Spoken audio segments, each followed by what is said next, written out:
Hey guys, నాకు Maggi తినాలనిపిస్తుంది కానీ మా చెల్లె వేసేయమంటే వేసేసలేదు. సో దాని మీద కొంచెం ప్రాంక్ చేద్దామని చెప్పి మ్యాగీ టేస్ట్ చేద్దురా అని చెప్పి దాంట్లో మొత్తం ఉప్పేసిన. చూద్దాం అది ఎట్లా వస్తుందేమో తెలియదు. టేస్ట్ చేద్దా అని పిలిచి దాంట్లో ఉప్పు పెడతా.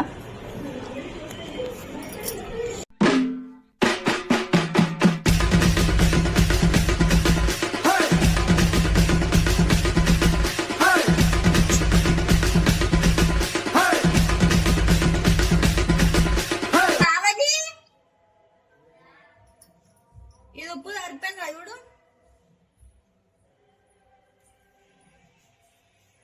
ఏను పూజ అది